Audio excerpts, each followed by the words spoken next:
Netflix does something that I find quite interesting, which is to make an anthology series of short stories and animations based on Love, Death, and Robots. It's simply named Love, Death, and Robots. Not exactly an enticing title, but at least it was apt. Welcome to appabendyt's Uncapped, hating, living, and most definitely organic. Today's review is going to be on Netflix anthology series Love, Death, and Robots. But before we get to the review, I want to say huge thanks for liking and sharing my videos, subscribing and following me on social media, and for supporting me on Patreon, PayPal, and many other means. Links down below. So what's the story? Or more accurately, what are the stories? Well, there are 18 short stories, and I think describing them to you one by one sounds like quite a hassle, but since the stories are so short, it wouldn't be much of a problem describing all of them in one sentence and telling you my opinions on them. Episode 1, Cyberpunk Pokemon, if you can control the Pokemon neurologically. I really like this short. It's dark, edgy, and the fight was really damn good. Not much robots in here, but I do love the lovemaking and the tits and the little twist in the end. I loved it. Good start so far. Episode 2, 3 robots figuring out how human beings work pre-apocalypse. Fantastic animation, but the writing and comedy just didn't land on me. It feels like Wall-E if the robots can swear and make adult jokes, which kinda takes me out of the experience, especially when the story is supposed to be quirky and lighthearted. Wasted my time, but it would at least serve as a good tech demo for 3D Mark or something. Episode 3, girl runs away from a murderer after witnessing him. The psychedelic art style of this short is enough for me to recommend it. The tits and the sex are just added bonus, and the twist at the end did raise my eyebrows. I enjoyed it. Recommend. Episode 4, Farmers with Mechs vs. Aliens. Sounds freaking awesome in concept, but the execution is actually not so bad. This is a more straightforward story compared to the rest of the short stories. The characters didn't really grab me, but the action scenes and animation are good enough for me to really enjoy it. Recommend. Episode 5, a bunch of mercs and archaeologists are running away from Dracula, essentially. I really didn't enjoy this one. The animation was fine for a YouTube animation video, but the story and action just didn't grab me as much as the others. I don't particularly recommend this one. Sorry. Episode 6, a sentient yogurt takes over the world. I pretty much spoiled the entire story because it's so short, and to be honest, there really isn't much to say on it. Yogurt takes over the world. How, you might ask?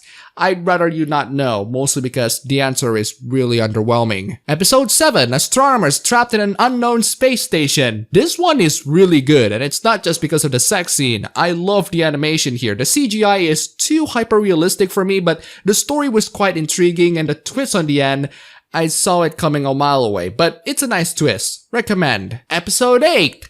I can't really describe the story of this one because doing so would spoil the overall story. I guess it's about a kid hunting for a spirit, but that would be way too inaccurate because it doesn't describe the next plot and it doesn't describe the plot after that. This is one hell of a mess in terms of plot structure because it doesn't have one coherent plot, but the animation does remind me of 90s Disney, so good job on that at least. Episode 9, an inspector of some sort visits a dump owned by an old man. Solid animation, but the story was way too predictable. I know that this entire short is supposed to look unpleasant, but the visuals work so damn well, it's actually legitimately unpleasant. If you like dumpster diving, maybe I'd recommend this one. Otherwise, a big no for me. Episode 10, werewolves working with the US military to fight the Taliban. That is the coolest freaking idea ever. And the actual short is really freaking cool. It makes me want to play Shadowrun for some reason, but I really do love it. The action was great, but the characters are way too freaking racist for the werewolves. I know that they're werewolves, but damn, these people are harsh. Still, I love this one. Recommend. Episode 11, see the film Gravity because this short is pretty much that. I didn't like Gravity that much to be honest, and this short doesn't really impress me. That is until the end bits of the short where I am clutching on my seat and grabbing my left arm as hard as I could. Props for effectiveness, but I'll warn the viewers that this one is freaking graphic. Episode 12, a father and son stranded in the middle of a desert somewhere. It starts off very basic, animation is very much Telltale-like, but then the end parts just make me go, what the hell did I just watch? It's a short that leaves me like that gorilla ending in SpongeBob. What a waste. Not recommended. Episode 13, a spaceship with a recurring number of 13 throughout its name is bringing bad luck until a pilot comes in to turn it around into a lucky spaceship. It's a short, sweet, and simple story that I really like, and it does make me feel bad for the spaceship in the end. Recommended. Episode 14, an unsatisfied artist attempts to create a masterpiece. This one is so surreal and bizarre that those qualities alone are enough for me to recommend it. It's quite fascinating. The story intrigued me and I quite liked it. Recommended. Episode 15. A group of robots are performing a heist of a microchip inside a train. Another very straightforward story that I enjoyed. It's nothing amazing or spectacular, but the action was solid, the animation was great.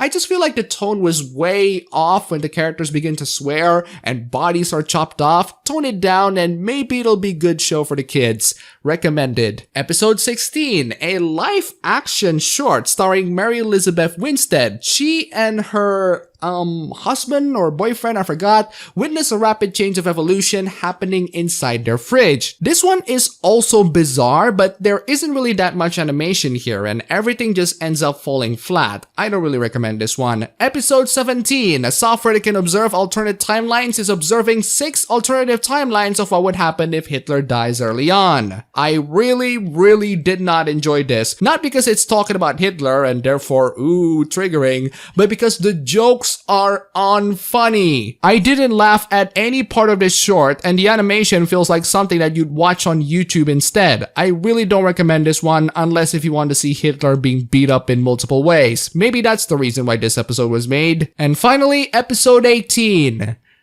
It's basically Metro Exodus. A bunch of Russians are trying to exterminate mutants. I expect this entire anthology to end with a little bit more punch, but this one is really underwhelming. The animation is fantastic and it looks fantastic, but the story was basic and it really doesn't impress. Not recommended. Overall, Love, Death, and Robots is a mixed bag. Some good, some meh, some bad, but even at its best, the stories don't exactly wow me. It did raise my eyebrows at times, but nothing truly spectacular or groundbreaking. But as usual, the make and break factor here is whether or not I recommend people to see this. Since the overall package is a mixed bag, the best way for me to describe you the experience of this anthology is like a candy jar full of many different flavors, except there's a very good chance that you'll be biting excrement. You can puke it out later on if you get it, but it's not exactly something that I'll tell people to experience by themselves. For a much better experience, I'd recommend you to watch Fantasia,